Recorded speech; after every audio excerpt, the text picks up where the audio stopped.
Alright, this is a quick tutorial on how to use the DrēmTrigger. We are coming out with a more comprehensive one that goes into a lot more detail, is a lot more, on an actual kit, so we can actually show you a bunch of little things on there, but just haven't been able to do that. So let me go through, the product real quick, and just talk a little bit about what you're looking at, and then we'll get into how to use this for standalone, as well as for MIDI, okay? So first of all, to be super clear, not everyone realizes this, but DrēmTrigger is essentially like a miniature SPDS-X with a built-in drum trigger. So you've got a module in here, you've got power in here, you've got a display, you've got minimal buttons, there's only 4 of them. You have your trigger, which is right here. It's contactless, so a lot of people miss that, and they go, I don't see that foam cone, touching the drum head. Well, it's not touching the drum head. It shouldn't. It's going to hover just above it, and it's infrared, so you're not actually going to see a real laser. It's just going to be invisible, right? And then there's 2 pads, one right here, and these are programmable, so you can hit either or.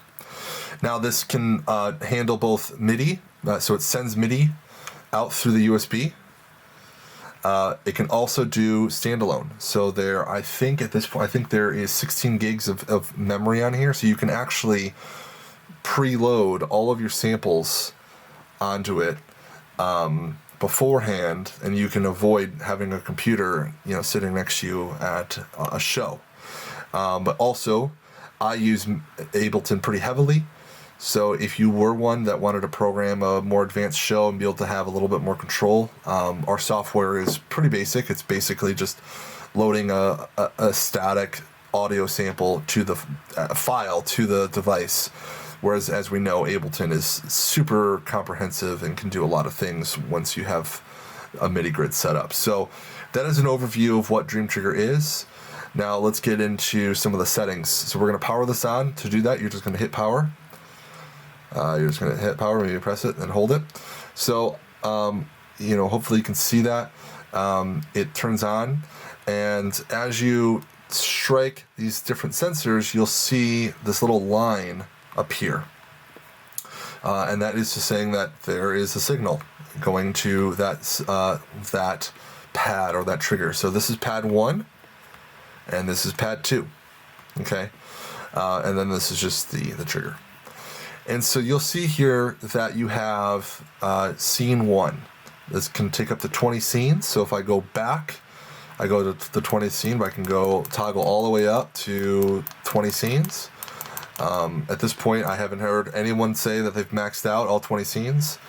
And you can have a totally different layout of samples. So you can have these pads and the trigger have different sounds. You go up to scene 2, you can have a whole different layout, just like your SPDS-X would. The same applies for MIDI notes, so you don't have to map MIDI notes. You can just, scene 1 sends its own notes, and then scene 2 sends a different array of notes, and so on and so forth. So that is scene. The next button you'll see on here is this menu button. It's a hamburger menu. If you hit it once, you're going to see this thing called threshold. So threshold is going to apply to all 3 of these, the front pad, back pad, and the trigger. Although, in reality, the threshold really doesn't matter as much for the pads, because threshold is essentially saying, don't let me play a sound if the signal is below a certain level, right? Which really applies to the trigger itself. So you're never going to have that issue really with the pads, because you don't really get crosstalk with the pads, and you don't get random vibration. So I end up keeping my threshold pretty low on the pads themselves, because if I do want to do some quick stuff on there or some really quiet things, often I'll actually even play with my fingers if the moment is appropriate for that. And so having a low threshold for the pads allows me to have a lot of little detail that I can have. But of course you can bump that up if you really want to. Where you're going to really have to play around with it, threshold is for the trigger itself. So depending on how hard you are hitting, or the tuning of your snare, you might have to adjust that threshold. I find that for the trigger, probably about a 5 or a 6 works for me. And this is an area that we're actually working on getting a lot more accurate in, is the trigger sensitivity, and setting that up so that it's very, very, very accurate. So we're hoping to make some updates to this and enhancing that feature in particular. So if you're struggling with that, a lot of guys were able to kind of find that sweet spot. If you're struggling, know that we're working on it. So the next thing, if you hit the menu button, is this thing called sensitivity. So this really needs to be renamed to velocity curve. If you're not familiar with a velocity curve, it's essentially saying that if your velocity curve or your sensitivity is low, that means that you want to have as matched of a velocity to the output as possible. So if you're playing it really loud, it's going to be really loud, and if you're playing it really soft, it's going to be really soft. And so play around with that sensitivity. I rarely mess around with it now that I've actually played with it for about a year. So even though this product has been out for about a year, know that I've only really played with the production version for about a year. So as I've been playing with it as a drummer, I've found that there's a lot of things that I want to improve, and that's one of them, is the sensitivity and how that works. But for the most part, you're probably going to end up being in scene and threshold. Those are probably the two things that you're going to be messing around with the most. The very last one is this thing called Plus Cal. It's an auto calibration feature that we're really excited about. So what this essentially does is, I call it the magic button. So when you set up your trigger and you get it distance away from the drum head, you're just going to toggle through to calibrate, and you're going to hit the up arrow, and it's going to do its calibrating. I know my focus is super weird right now. Let me do this again. Go calibrate, and we hit the up arrow. So it's calibrating. What that's doing is essentially is reading. It's only for the trigger right here. It's reading the distance from the head or from the trigger to the head, and it's manipulating the algorithm to be more optimal. I know that sounds really vague, and that's because it kind of is. That's another feature that we're working on, but the idea is to make it as plug and play as possible. So if you don't want to mess with all of your threshold and sensitivity settings, you could just hit auto calibrate, and you'll find that you're going to get pretty close to where you need to be. I always like to hit auto calibrate right when I get set up, and then dial it in from there. All right, so that is kind of an overview of the product. So how to set it up is you're going to unscrew the thumb screw in the back here, and then you're going to take your bracket. Now, I know I'm providing a lot of excuses, but you ought to know that we were thinking ahead on this one, is that this bracket is going to go away. We're going to end up redesigning this anyway, but for right now, this is what we have. So the way that this bracket works is that the tension rod goes through this. So you're going to find an area on your snare drum. Since I'm a right-handed drummer, I tend to go around like the 2 to 3 o'clock mark on my snare drum. I find that tension rod. I unscrew that, and I drop it down right in here and tighten it, retune my drum, pretty good. And then this is going to sit on your hoop. So then you're just going to go ahead and toss your trigger on here, and screw on your thumb screw. Also, before I do that, little hack on this is if you're running USB, like say if you're running Ableton or something, like route your cable behind here like this, and then plug it in behind it. It'll just make it a little bit cleaner looking for you. So anyway, I mean, you're probably good at cable management, but just a little bit of a hack is that you can actually route things underneath the space. So now we've essentially, you pretty much, the idea of where your trigger sits, you'll never ever use this much space. I guarantee it. You'll never use this much breathing room. That's one of the things we want to change, is that really you want to get this trigger as low to the head without touching it, And honestly, you can't really get much lower. You're probably never going to end up touching the actual head because just the way the bracket is positioned. So just go as low as you possibly can and give it a good tighten. Again, another little bit of a hack here is you might find some movement because this is metal on metal. And so again, you live and learn kind of a thing. So another little hack is I've got another one right here. This is what I use every day when I play. I literally just put a little bit of strip of gaff tape right there. And that gives me a little bit of a squeeze, which sounds so weird to say, but it actually allows me to really like cinch the thumb screw down and it really prevents it from moving. So that is how to attach it to your drum. So let me show you how to use it for MIDI, and then I will pop up my software and show you how to use it for standalone. So you're going to take your USB cable, you're going to put it in the back, just like that. And so what I was talking about earlier was essentially tucking your cable in underneath like this, and then it allows for it to be pretty secure, it won't fall out, and it's going to look a lot better. Okay. So you're going to do this if you're using standalone, or if you're using MIDI, you're still going to plug in a USB cable to this. I've got Ableton popped up right here, and make sure that you're on the scene that you want to be setting up. So I've got Ableton here, and the thing that you're going to do is you're going to create a track. And I have got here, I won't give you an Ableton lesson, but I've got here an instrument rack, and I've got 2 drum racks inside of the instrument rack, which allows me to eventually do some really crazy like MIDI changes depending on the velocity that I'm hitting. I don't have that set up like literally right now, but it would allow me to do that. So if I go to my pad right here, I literally have, you know, a kick set up. Let me turn up the volume a little bit. Okay, so you can see that I've done that. All I literally did, if I open up my sample menu, I just went to my audio samples and dragged and dropped it onto a drum rack. You got to make sure that your monitor is in. If it's set to auto, which I think is the default, you won't hear anything, you won't see anything. So make sure that your monitor is in, and then you'll start to see the signal that you're looking for. And I'll let you figure out Ableton. You know, Ableton is obviously, if you're familiar with it, then this is all familiar to you.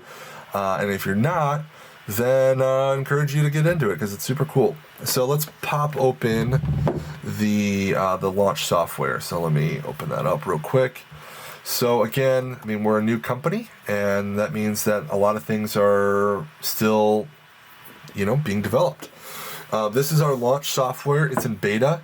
So we're launching a new version here coming soon. It's not going to have a ton of sexy updates. The main thing is that it's going to auto pull the latest software feature, kind of like how your phone or your computers do it, where it like kind of checks the server to see if it's got the latest and greatest.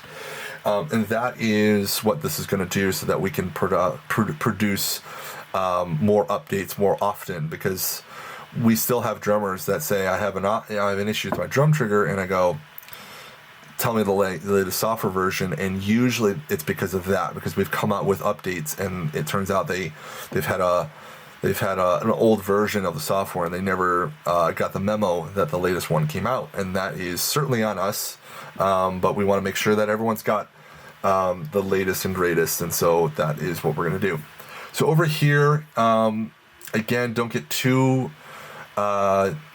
married to how we have it built out, because we're going to make some changes. But over here, I have a folder in my library, and if I open it, I have the samples in that library. So if I hit play, you know, we're gonna hear all of those. Okay, so how to add a folder? So all you're gonna do is go down to this folder, and you're gonna hit, you know, the button, and you're gonna literally see a folder on your desktop that you want to pull in. So I don't really have anything right now, but if I had a folder of samples, I would find that on my computer and hit open, and it would appear right here in the library. And then you would open that up, and there would be your samples. So your samples are going to have to live inside of your desktop somewhere. So once you're there, you see pad 1, pad 2, and the sensor. So again, this is pad 1, that's pad 2, and this is the sensor, okay? So this is a drag and drop thing, right? So you're just gonna move it over, whatever samples you want to these sensors, and you can, play them, and you can make adjustments to them. So if I wanted to make this like volume really quiet, because again, you're essentially importing the sample to the DrēmTrigger. Again, a little weird nuance here is that these things aren't really, they don't override your DrēmTrigger. So really your volume is like the one thing that you want to worry about, but that will change soon. So anyway, once you're all set, you're gonna hit sync tracks up here, and it's gonna sync, all right? So what it's doing is it's writing, how I said there's 20 scenes, it's literally rewriting all 20 scenes, even if you made an update to just scene 1. Sometimes if this gets interrupted halfway through, it will give you an error. Just hit sync track again, and it should just go through. Again, it's not a flawless program by any means, but at this point, it went through, it's 100%. So if I were to unplug this right now, I'm still going to have my power. I would plug in my quarter-inch cable in the back, and plug that into a DI box, and start going to town, and you should start hearing sounds. Now, you can certainly have both in at the same time, especially if you're trying to get a feel for it. I would have your USB connected to the software, and then I would have your quarter-inch going out to your sound. And then if you need to make some adjustments, you can. And of course, those same settings that we talked about in here, right here, will apply to any of your onboard samples as well. So if you decided to adjust the threshold on your scene, you can do that. It's not just applying to MIDI, it's applying to the entire trigger as a whole. So that being said, that should be a good enough tutorial. Let me go through one other thing for you, is battery. People wonder how much battery is in there, how long will it last before I need to charge. So again, if you have the mindset that this is a newer product that we released literally right before COVID, and we got a bunch of really positive feedback, we're still making updates to this, and battery is one of those. We've already made a huge update. So the battery, if I can remember off the top of my head, I believe this battery will last 6 hours or 8 hours on a full charge. So for most drummers, that is plenty of time. If it's plugged into USB, like again, for a lot of guys, they're using this with Ableton, you're not even using the battery at that point. It's just constantly charging. So it's, it will be infinite at that point. But for those who are running it as a standalone device, just know that you've got about 8 hours, and then this thing is going to start to power down. Now, the powering down is a little wonky. Let me talk about that for a second. So, again, this is something we're really urgently trying to fix right now. But I just want to be super upfront and tell you so that you're not like, oh, DrēmTrigger's broken.